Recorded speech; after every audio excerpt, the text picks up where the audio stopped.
Hello, bienvenue, ici je parle de Jésus, le chemin, la vérité et la vie. On est parti pour une petite prophétie musicale, ça faisait longtemps.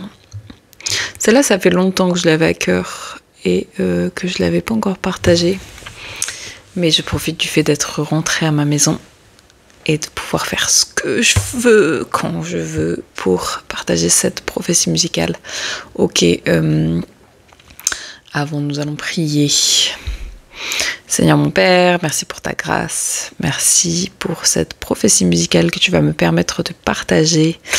Je prie que tu puisses faire taire tout esprit religieux, de religiosité, de personnes qui veulent juste interférer avec le message que tu veux me faire passer à tes enfants. Que ceux qui ont des oreilles entendent, que ceux qui ont des yeux voient. Et vraiment que tu protèges toutes choses que tu voudrais semer dans les cœurs et dans les esprits.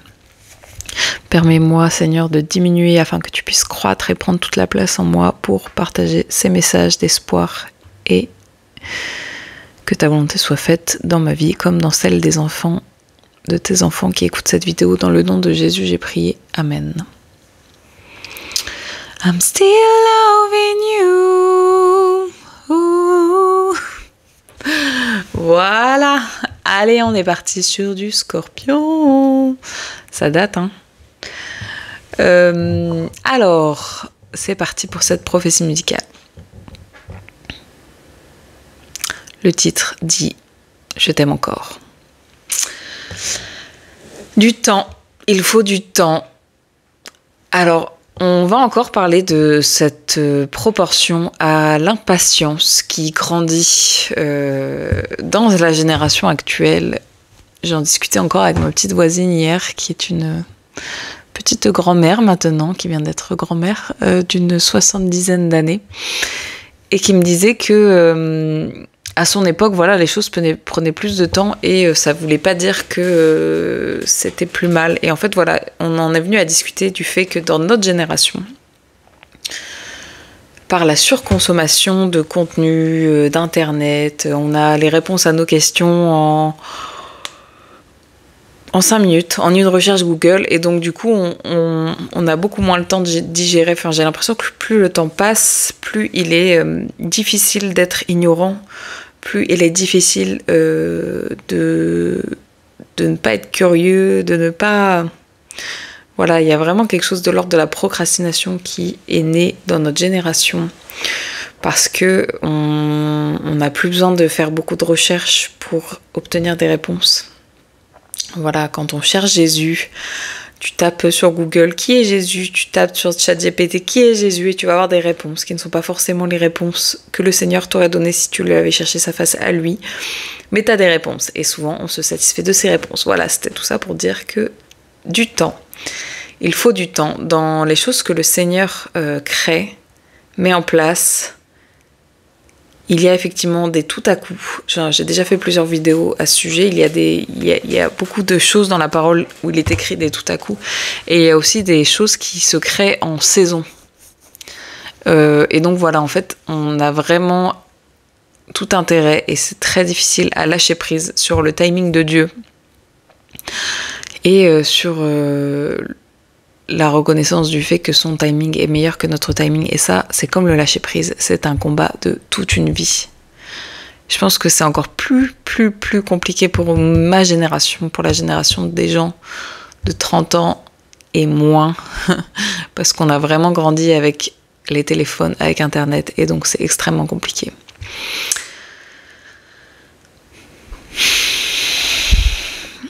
Voilà, donc du temps, il faut du temps pour reconquérir ton amour. Il y a dans les histoires d'amour et aussi dans notre relation avec Christ des moments où on va passer des paliers et des moments où on va toucher des sujets sensibles et des choses qui vont nous faire un peu...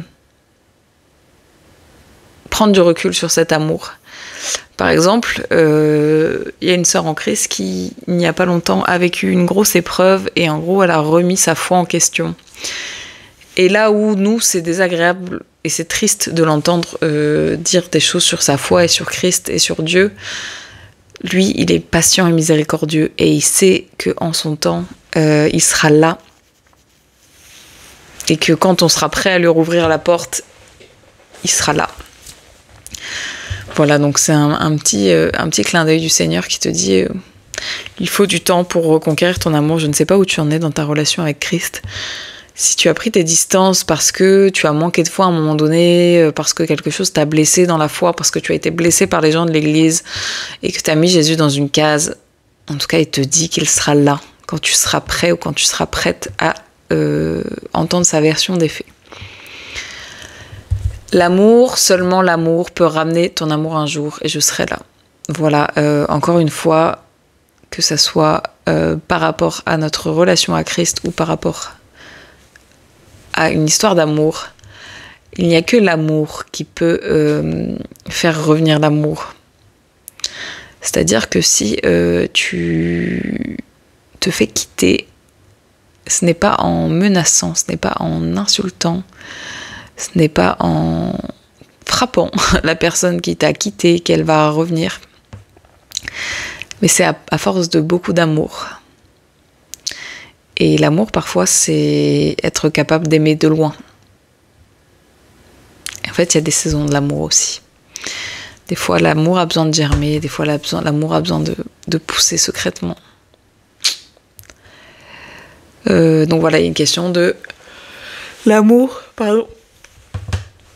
Dieu est amour, donc Dieu est capable de faire revenir ton amour un jour. Je me battrai, bébé, je me battrai pour reconquérir ton amour, je serai là, je serai là.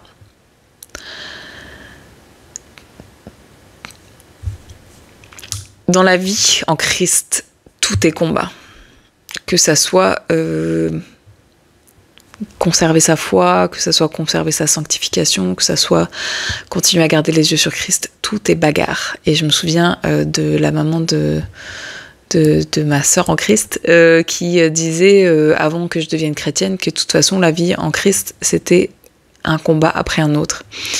Et je comprenais pas pourquoi elle dit ça et il m'a fallu un peu de temps à comprendre, mais effectivement la vie tout court, mais encore plus la vie en Christ, c'est un combat après un autre.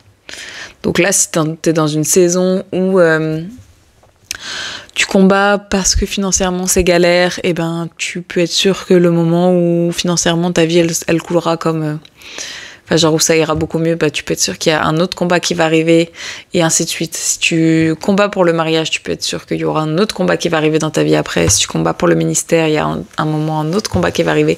Et voilà, mine de rien, on est amené à combattre. Mais on combat en ayant la paix de Christ parce que c'est lui qui combat. Enfin, c'est lui qui nous donne la force, le vouloir et le faire.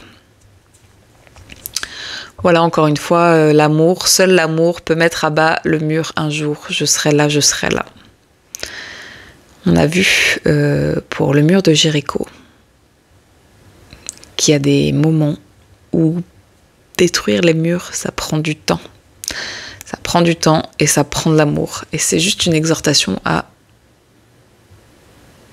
aller de l'avant et à être patient et à continuer à obéir à la voix du Seigneur en fait. Même s'il y a des jours où on ne comprend pas, même s'il y a des jours où on ne se sent pas digne, c'est lui qui nous donne la force, c'est lui qui nous donne le vouloir et le faire. Si toutefois nous recommencions toute notre histoire depuis les débuts, j'essaierai de changer les choses qui ont tué notre amour.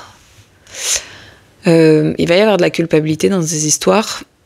C'est pareil quand on revient à Christ après être parti pendant longtemps. À un moment, on va avoir la conviction du fait qu'on a perdu du temps, qu'on a blessé des gens autour de nous et que l'absence, l'ignorance, ça crée des blessures qui sont pas faciles à cautériser. Et donc, du coup, ça crée un espèce de sentiment de culpabilité de « ouais, mais si j'avais su, j'aurais fait autrement ». Voilà. Comme je disais dans ma vidéo précédente, la culpabilité ne vient pas de Dieu. Et en fait, il n'y a rien que le Seigneur ne peut restaurer, en fait. Voilà. Donc du coup, voilà, j'essaierai de changer les choses qui ont tué notre amour. Voilà, on se rend compte qu'à un moment, l'amour est mort. Hein. L'amour est mort. L'amour va mourir potentiellement. Ta fierté a bâti un mur si solide que je ne peux pas passer à travers. N'y a-t-il vraiment aucune chance de recommencer? C'est la chose avec laquelle on lutte tous les jours. La fierté, l'ego, l'orgueil. Mais à un moment, je pense que nos faiblesses humaines font que c'est plus facile de céder à l'ego, de céder à l'orgueil, de céder à la fierté, de dire c'est bon, j'ai tout donné, je me suis mis à nu, devant Christ, j'ai pleuré, et puis ça n'a pas évolué, donc je vais reprendre ma croix et je vais construire, je vais bâtir un mur autour de ma croix parce que je sais bien que personne ne peut la porter pour moi. Et n'y a-t-il aucune chance de recommencer? Je t'aime, essaye bébé, essaye de croire en mon amour, je serai là. Voilà, comme Christ nous convainc par le Saint-Esprit de son amour pour nous, il y a un moment dans les relations où l'interrupteur va switcher et ça sera... Vous savez, je sais pas, vous connaissez le proverbe « Fuis-moi, je te suis, suis-moi, je te fuis ». Voilà, on va rentrer dans une saison où ça va être l'inverse, en fait. Ça va être la personne qui a couru pendant longtemps, qui va faire demi-tour et qui va dire « Ok, j'arrête ». Et ça va être l'autre derrière qui va être en mode « Eh oh, attends, non, en fait, finalement, Voilà, ça, c'est un test du Seigneur. Et franchement, je peux vous dire maintenant, je vais prophétiser sur cette situation. Que même si vous ne comprenez pas ce qui est en train de se passer maintenant, même si à gauche, à droite, on va vous dire « Ouais, non, laisse tomber, ceci, cela, n'écoutez que la voix de votre berger ». Et mine de rien, on est en train de construire des relations qui sont solides. Parce que quand on se choisit dans ce genre de relation, on sait les raisons pour lesquelles on se choisit. Ça a été un choix qui a été mûrement réfléchi, il y a eu des obstacles qui ont été mûrement étudiés, il y a des limites qui ont été posées avec le Seigneur en mode « Seigneur, ça, j'en suis pas capable ». Comme Moïse, « Seigneur, j'en suis pas capable ». Si, en fait, t'en es capable, mais par ma force et pas par ta force. Donc, il y a vraiment un énorme lâcher-prise de ses propres forces, de son propre ego.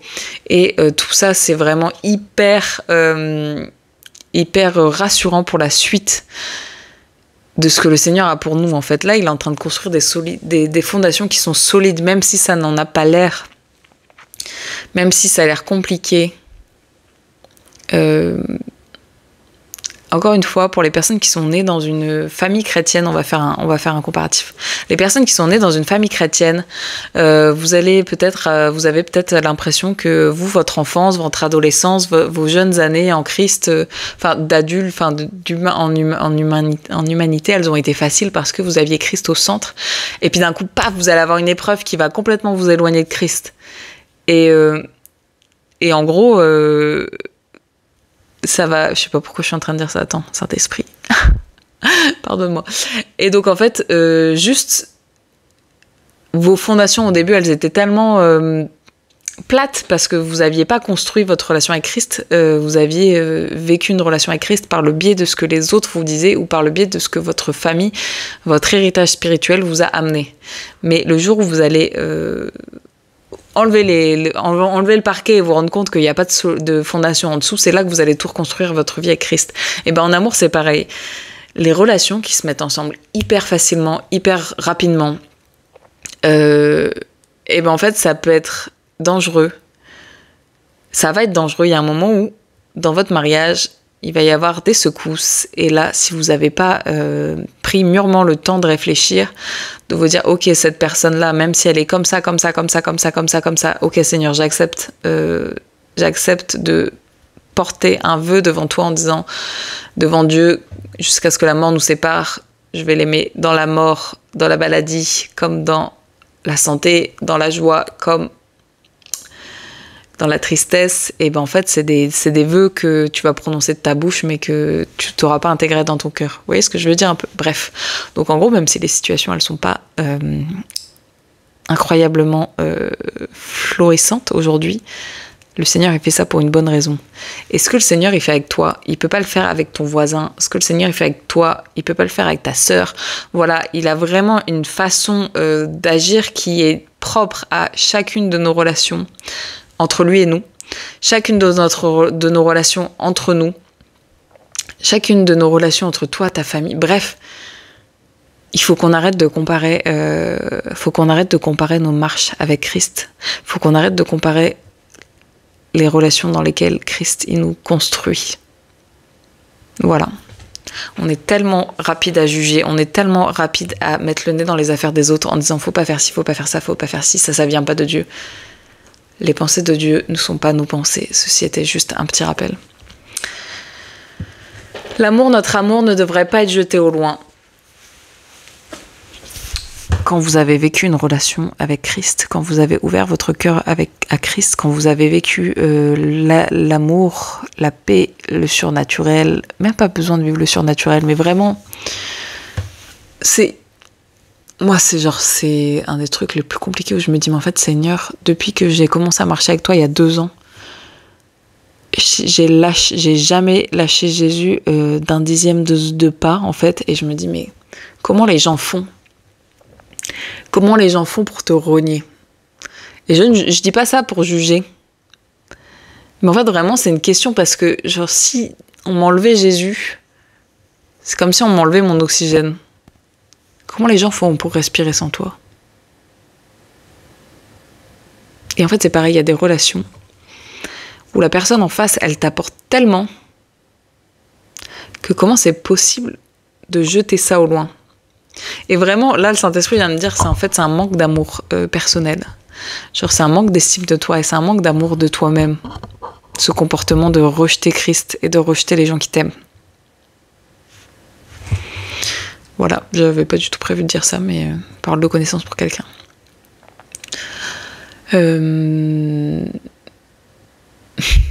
Si toutefois nous recommencions toute notre histoire depuis le début, j'essaierai de changer les choses qui ont tué notre amour, ça on l'a déjà dit. Oui, j'ai heurté ta fierté et je sais ce que tu as enduré. Tu devrais me donner une autre chance, ça ne peut pas être la fin. Il va y avoir une prise de conscience. Et c'est ce que je dis, c'est ce qui rend l'amour le plus fort en fait. C'est qu'en fait, ces histoires d'amour, elles vont être fondées sur Christ, fondée sur la volonté solide de Dieu, sur le Saint-Esprit qui crée le vouloir et le faire. Et en fait, vous savez, c'est comme quand vous désirez avoir un enfant depuis toute votre vie et que vous êtes marié et que ça marche pas, et que ça marche pas, et que ça marche pas, et que ça marche pas. Et que le jour où vous avez un enfant, vous êtes tellement heureux et vous vous en prenez tellement soin que vous vous rappelez à chaque fois que vous avez envie de râler sur votre enfant tout ce que vous avez enduré pour l'avoir. Et en gros, c'est extrêmement compliqué, même auprès de vos proches et tout, c'est extrêmement compliqué de se plaindre d'un enfant si toute ta vie t'as saoulé tout le monde en disant je veux un enfant, je veux un enfant, je veux un enfant. Moi je sais déjà que j'ai grillé mon joker par exemple le jour où j'aurai un enfant. Si je commence à dire ah ouais non mais être mère c'est chiant, alors là je peux être sûre que 99% des gens autour de moi vont me mettre des coups de boule en me disant hey, Fantine tu nous as saoulé avec ton gamin pendant 15 ans donc maintenant tu souffres en silence, ok. Bref, et donc en gros ça me fait rire parce que des fois je me dis ouais ces relations en Christ, ces mariages de destinée, il y a un moment quand on sera dans notre routine en train de dire hey, chérie, t'abuses, t'as pas rangé tes chaussettes, voilà, on aura envie de râler, puis après on sera en mode hey, j'ai tellement galéré pour en arriver là que c'est pas grave, tu sais quoi, tes chaussettes, je vais te les faire manger par les trous de nez, mais je t'aime quand même. Enfin, je sais pas, en fait, ouais, il y a quelque chose de un peu bittersweet dans ces relations, dans le sens où la galère, elle est là maintenant, elle est présente, elle est très présente, et en même temps, ça ne peut que annoncer le plus beau, en fait. Et moi, je suis persuadée de ça, que cette galère actuelle, elle ne peut être que la source de beaucoup de joie plus tard. Et je vais chercher le verset.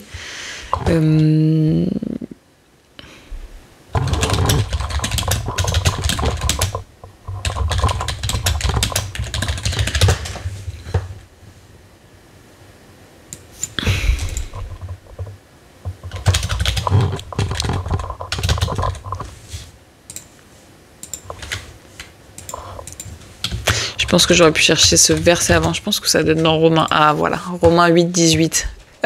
En plus, c'est c'est le verset qui est sur mes écouteurs. J'estime que les souffrances du temps présent ne sauraient être comparées à la gloire à venir qui sera révélée pour nous. Voilà, ça sera le verset de fin de cette prophétie musicale. Si je peux être tout à fait honnête, j'ai été découragée pour la publier. Donc je sais qu'elle va toucher des gens.